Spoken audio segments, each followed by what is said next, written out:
All right, happy Labor Day weekend, you guys. For most of us, Labor Day weekend is about barbecue smoke, that one last cottage weekend, maybe just squeezing in back to school shopping.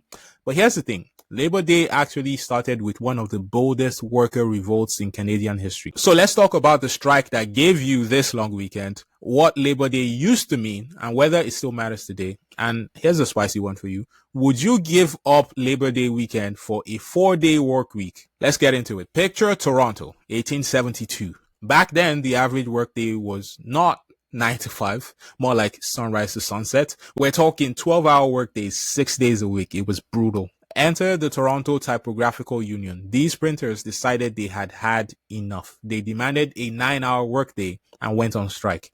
But here's the twist. This wasn't just a Toronto thing. The 9-hour movement actually started in Hamilton, Ontario, where railway workers and tradespeople first rallied for shorter hours. It spread quickly to Toronto, Montreal, and even Halifax. It united union and non-union workers alike.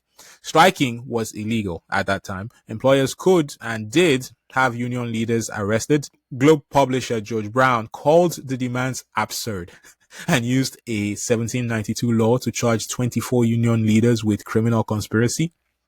I know, right? Thank God times have changed. But the strike grew, not despite all this opposition. On April 15th, 1872, 10,000 people marched in Toronto when the city's population was only 50,000. Imagine that, right? 10,000 people marched. Imagine that. Banners, workers demanding time for their families, for life outside of work. The audacity on these people, right? Prime Minister John A. Macdonald, yes, that Macdonald, passed the Trade Unions Act just months later, making it legal to form unions.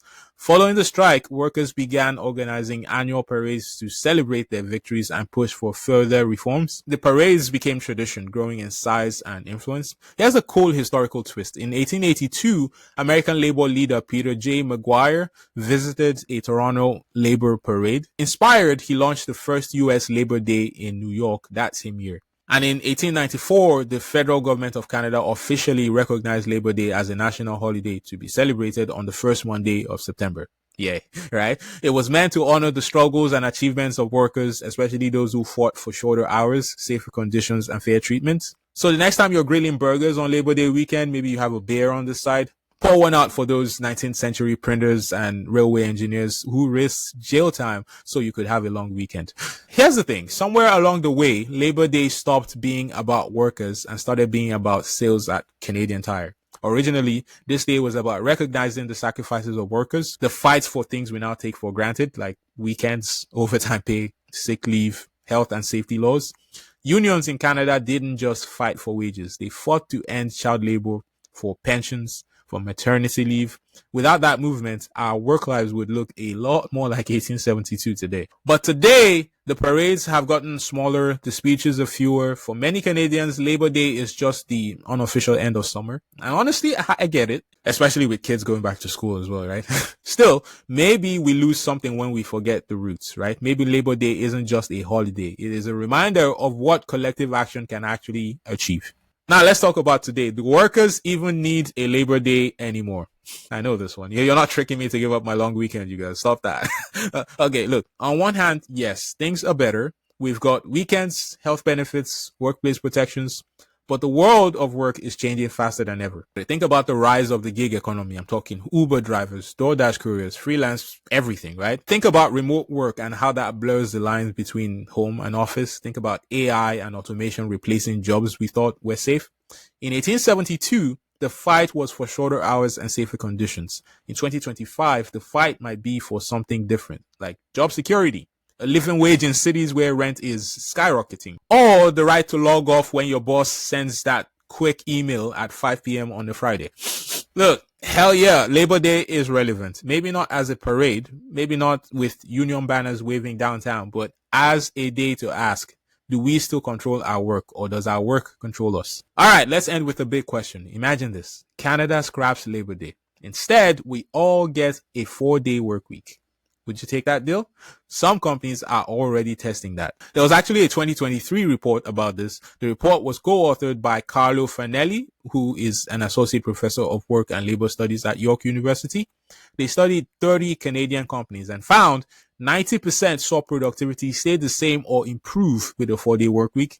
96% reported happier and healthier workplaces. 93% plan to keep the 4-day work week permanently. Plus, this report says it is better for the planet. Fewer commutes, less burnout, and more time for life. Look, I got to steal that last line the next time I'm trying to convince my boss I need a 4-day work week. Hey, I'm not doing this for me, man. I'm doing this for the planet. This time I'm going to sell that, right? For real though, studies show people are happier, more productive, and there's less burnout with a 4-day work week. Think about it. You could have 52 long weekends a year, including Labor Day. But here's the catch. Labor Day is more than just a day off. It is symbolic. It is a reminder of the struggles that got us here. Right? If we trade it away, do we lose that history? That's a good question to ask. And let's be real, a 4-day work week isn't easy for everyone. Manufacturing and healthcare sectors face real challenges like shift coverage, patient care, and continuous operations, which make it tough to compress schedules without burnout or service gaps. Nah, you're probably saying I should have stopped at 4-day work week. That was all I needed to say, right? All I just said in that last part probably went in one ear and out the other. Anyways, what do you guys think? Keep Labor Day as it is, a symbolic long weekend tied to history, or trade it for something bold, like a 4-day work week forever. I like that idea. I like the 4-day work week forever. Anyways, drop your answer in the comments. I want to see where you land. Thanks for watching. And hey, don't forget to subscribe on your way out. Happy Labor Day, you guys.